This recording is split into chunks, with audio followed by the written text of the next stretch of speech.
আসসালামু আলাইকুম। প্রিয় দর্শক, যে যেখান থেকে আমার ভিডিওটি দেখছেন সকলকে আন্তরিক শুভেচ্ছা এবং অভিনন্দন।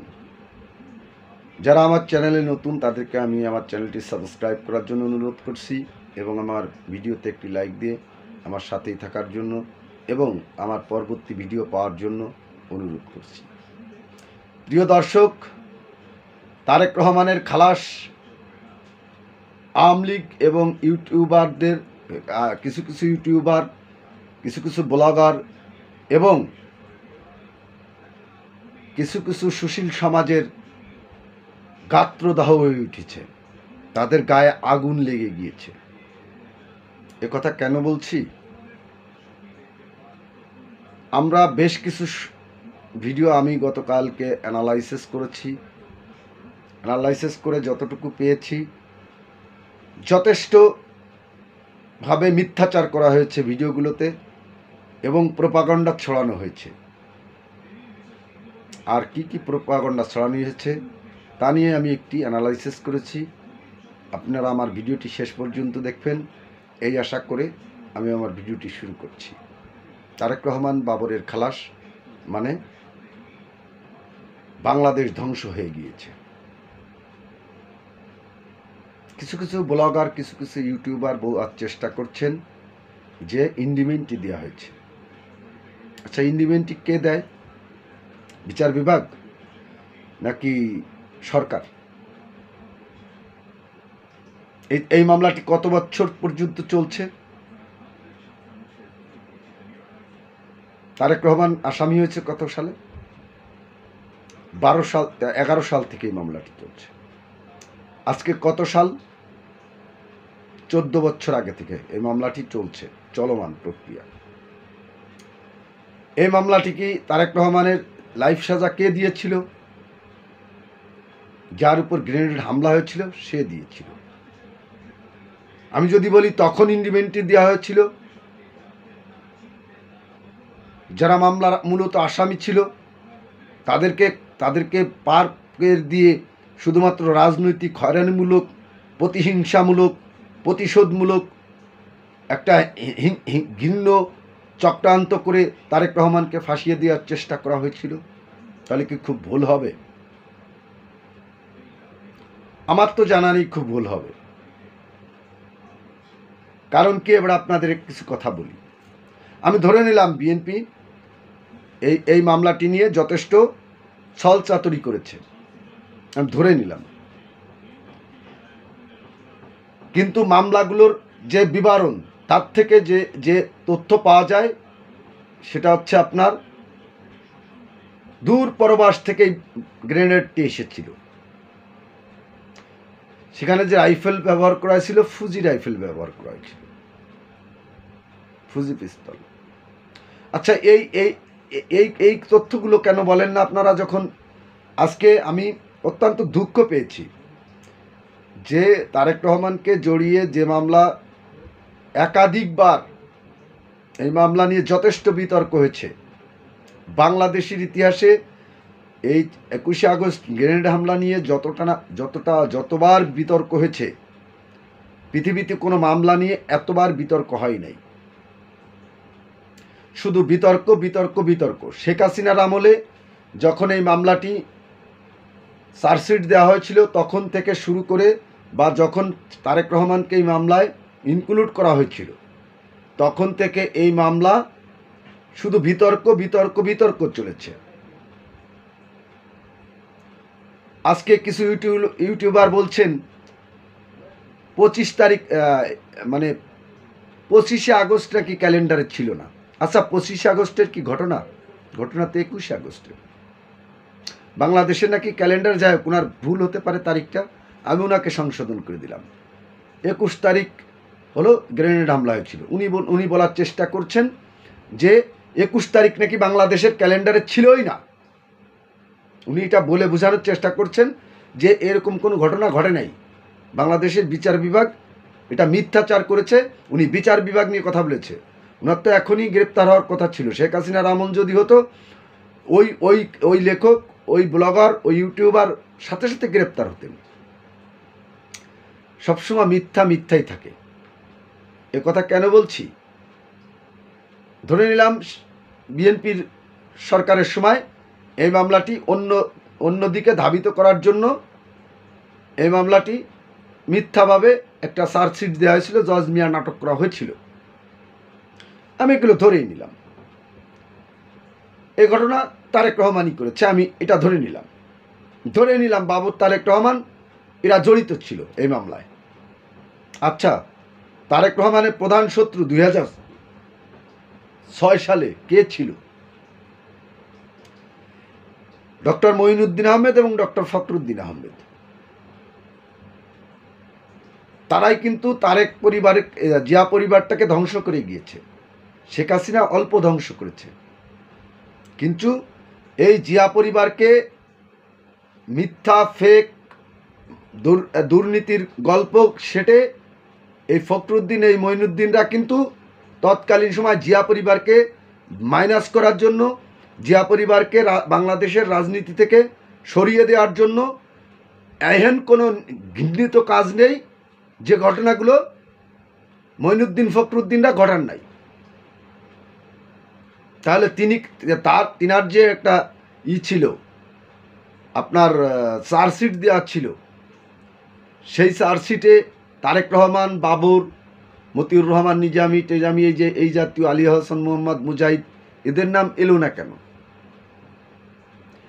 এলো না? এদের নাম আসার দরকার নেই। তারেক রহমানের নাম তো আসার দরকার ছিল, কারণ তারেক রহমান ফখরুদ্দিনের লাইফটা যেভাবে একেবারে সাজানো বাগানো, যেভাবে আগুন ধরিয়ে দিয়েছিল, সেই আগুনে তারেক পরিবার ঝলসে গিয়েছিল 2006 থেকে 2008 সালের 30শে ডিসেম্বর পর্যন্ত। এমন কোনো ঘৃণিত, নিকৃষ্ট, জঘন্য, যে ভাষাই আপনি বলেন না কেন, সেরকম কর্মকাণ্ড, এমন জঘন্য কর্মকাণ্ড জিয়া পরিবারের উপর বুলডোজার চালিয়েছে মঈনুদ্দিন ফখরুদ্দিনরা। সেই সময়ের ইতিহাসটা দেখলেই বোঝা যায়। তাহলে এই মামলা তারেক রহমানকে ফাঁসিয়ে দিয়ে যেতে কি উনার খুব কষ্ট হতো? আচ্ছা, তখন তো আওয়ামী লীগের একজনই ছিল, আপনার কি বলে, ওই যে ওই গোয়েন্দা, আরে তদন্তকারী কর্মকর্তা ছিল, তিনি কেন ফাঁসাতে পারলেন না? এবার যখন এই মামলাটার বিচার কাজ ট্রায়ালে দিয়ে চলে গেলেন মঈনুদ্দিন ফখরুদ্দিনরা, বাংলাদেশ ধ্বংসকারীরা, বাংলাদেশের গণতন্ত্র ধ্বংসকারীরা, তারা বাংলাদেশের গণতন্ত্রকে চূর্ণ বিচূর্ণ করে রেখে চলে গেলেন। এরপরে আসলো শেখ হাসিনার ফ্যাসিস্ট আমল। এই শেখ হাসিনা এসে করলেন কি, ওটাকে আবার রিতদন্ত করালেন। চার্জশিট আবার নতুন করে দেওয়ার জন্য নতুন করে তদন্তকারী কর্মকর্তা নিয়োগ করলেন। 144 বার আপনার মুফতি আব্দুল হান্নানকে রিমান্ডে আনা হয়েছিল। মুফতি আব্দুল হান্নান কি বলেছিলেন? আচ্ছা, তখন কি বিএনপি ক্ষমতায় ছিল যে মুফতি আব্দুল হান্নানের দিয়ে বলানো হয়েছিল? এটা মুফতি আব্দুল হান্নানরে দিয়ে 144 বারের মাথায় বলানো হয়েছিল যে তারেক রহমান, আলী হাসান মোহাম্মদ মুজাহিদ, নিজামী, বাবর, এরা সবাই জড়িত আছে এই মামলায়, তোমাকে স্বীকারোক্তি দিতে হবে। উনি আদালত থেকে স্বীকারোক্তি দিয়ে, আপনারা যারা মনে রাখার কথা, স্বীকারোক্তি দিয়ে উনি যখন আদালত থেকে নেমে ওনাকে যখন কারাগারে প্রকোষ্ঠে আবার নিক্ষেপ করা হবে, উনি একটা সিঁড়ি উঠে কি বক্তব্য দিয়েছিলেন? উনি বলেছিলেন, আমাকে দিয়ে জোর করে, আমি তারেক রহমান বাবরের নাম বলি নাই, আমাকে দিয়ে জোর করে বলানো হয়েছে, আমাকে দিয়ে জোর করে বলানো হয়েছে। এই কথা কিন্তু তৎকালীন মুফতি হান্নান বলেছিল, তখন মিডিয়াগুলোই প্রকাশ করেছিল। সেই মাসুদা ভাট্টিরা আজকে যাদেরকে উলঙ্গ করেছিল ওই মইনুল ইসলাম, ব্যারিস্টার মইনুল ইসলাম, এরা তো আসলে কি বলবো, এদের তো লজ্জা শরম নেই। এরা তো টাকার জন্য যাত্রার বিছনায় যেতে পারেন, এই মাসুদা ভাট্টি, নবনীতা চৌধুরীরা। আর কিছু ব্লগার আছে উজোকে, কিন্তু আমার কাছে বক্তব্য হচ্ছে ক্লিয়ার কাট, ক্লিয়ার কথা। তাহলে শেখ হাসিনা কেন তারেক রহমানকে এই মামলায় ফাঁসাতে পারলেন? যখন ফখরুদ্দিনের প্রাণের শত্রু ছিল হচ্ছে তারেক রহমান। ফখরুদ্দিন 100 কোটি টাকা দুর্নীতির দায়ে দুর্নীতি করেছিলেন, সেই টাকা তারেক রহমান তার অ্যাকাউন্ট থেকে এনে তাকে চাকরি থেকে বরখাস্ত করেছিলেন। তারেক রহমান তাকে চাচা বলে ডাকতেন। একদিন উনি বলেছিলেন, তারেক আমাকে এমন অপমান, উনি বলেই ফেলেছিলেন যখন উনি এদেশ থেকে চলে যাবেন নির্বাচন কাছাকাছি সময়, যে তারেকের ভাগ্য ভালো যে আমি তারেক রহমানকে মেরে ফেলিনি। তারেক আমাকে যে অপমানিত করে চাকরিচ্যুত করেছিল, আমার অর্থ সম্পদ নিয়ে গিয়েছিল, আমি তারেককে চিকিৎসার জন্য বিদেশ যাওয়ার সুযোগ দিয়েছি। এটা তারেক রহমানের ভাগ্য ভালো, অন দ্য রেকর্ড এগুলো। তাহলে মাসুদা ভাট্টিরা এই যে মানে কোমলমতি নরম হাতের সুড়সুড়ি দিয়া একেবারে বেনির মতো পিঠা বানানো এই শয্যা সঙ্গীরা যখন কথা বলে যে তারেক রহমানকে ইন্ডিমেন্টি দেওয়া হয়েছে, এরা গর্ত থেকে এরকম বহুত ভিডিও করা যায়, গর্ত থেকে অনেক ভিডিও করা যায়, একবার বেরিয়ে এসে দেখো।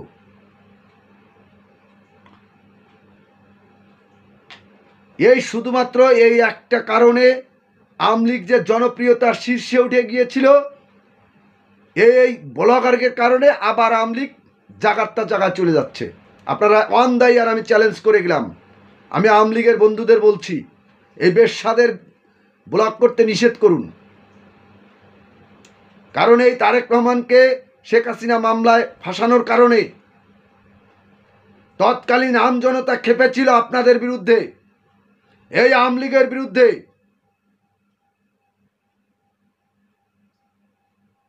এবার 21 তারিখ নাকি ক্যালেন্ডারে ছিলই না, তাই নিয়ে খানিকটা অ্যানালাইসিস করি। বিচারকের হাত পা বাঁধা, এটা আমার কথা না। বিচারক কাগজপত্র এভিডেন্সের উপর ভিত্তি করে বিচার কার্য সম্পন্ন করেন।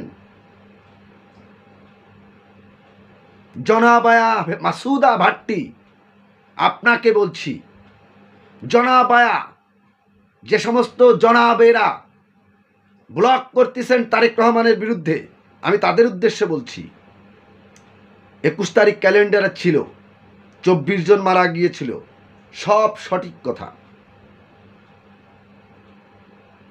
এটা একটাও মিথ্যে ঘটনা না। কিন্তু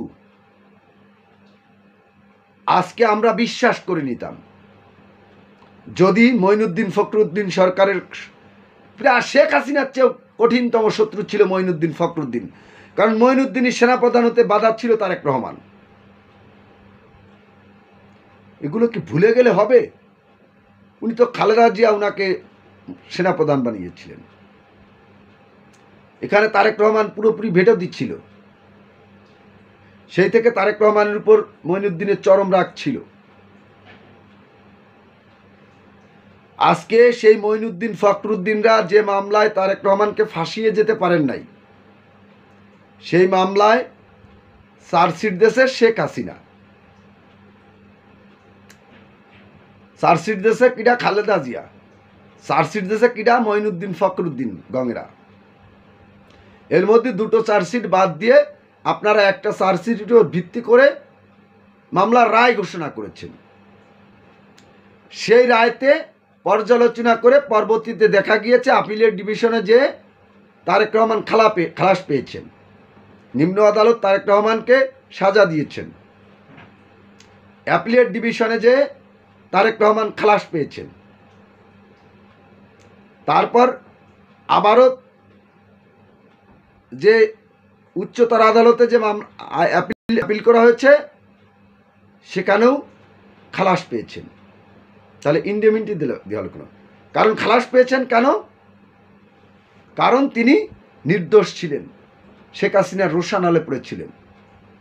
শেখ হাসিনা মিথ্যেভাবে তার রাজনৈতিক ফয়দা লোটার জন্য তারেক রহমানকে ফাঁসিয়েছিলেন। এটি জ্যান্ত জ্বলন্ত দিনের আলোর মতো পরিষ্কার। তাহলে আজকে মাসুদা ভাট্টিরা কেন ইন্ডিপেন্ডেন্ট কথা তুলছেন? মাসুদা ভাট্টিদের বলতে চাই, ব্লক করেন, ভালো কথা। আপনারা যত ব্লক করবেন তত আওয়ামী লীগ আবার অজনপ্রিয় হয়ে যাবে। আমি আওয়ামী লীগের বন্ধু না, তবে আমি প্রায়ই বলি আওয়ামী লীগের খুব একটা শত্রু আমি তা করি না, শত্রুতাও করি না। কিন্তু এই ব্যাপারে আমি তীব্রভাবে প্রতিবাদ করছি। মাসুদা ভাট্টি যে কারার মধ্যে থাকুক তাকে গ্রেপ্তার করতে হবে সরকারকে। মাসুদা ভাট্টিরা যখন যার কাছে টাকা পায় তার বিছনায় চলে যায়। এরা হলো সেই কোয়ালিটির মহিলা। একবার বেশ্যা বলেছিল, মনে নাই? বিশিষ্ট আইনজীবী ব্যারিস্টার মইনুল ইসলাম। যদি ভালো লোক হতো তাহলে ব্যারিস্টার মইনুল ইসলামের নামে আওয়ামী দোসররা সারা বাংলাদেশে মামলা করতো না। আমাকে যদি কেউ খারাপ বলে আমি ওটা মেনে নেই, কারণ আমি তো খারাপ না। কিন্তু আমি যে কাজ করিনি, যে কাজ করেছি সেই কাজ যদি আমাকে বলে তাহলে আমার গাত্রদাহ হয়। কেন হয় জানেন? ওটা আমি ধামাচাপা দেওয়ার চেষ্টা করি। প্রত্যেকটা মানুষই এরকমই, যে চোর যদি চুরি করে ধামাচাপা দেওয়ার চেষ্টা করবে সব সময়, সেরকমই মাসুদা ভাট্টিদের মতো, নবনীতা চৌধুরীদের মতো নর্তকীদের, ওই শাকিলা ফারজানা, শাকিল আহমেদ, এদের মতো নর্তকীরাই বাংলাদেশটাকে ধ্বংস করে রেখে গিয়েছে। আর এই সমস্ত নর্তকীরা গুহার মধ্যে থেকে আল্লাহ মালুম কোথা থেকে যেন ব্লক করে ছেড়ে দেয়। ইন্ডিপেন্ডেন্টই দিয়েছে না? বিচার বিভাগকে নিয়ে শেখ হাসিনা যে নাটক করেছিল, আজকে বাংলাদেশের 20 কোটি জনতা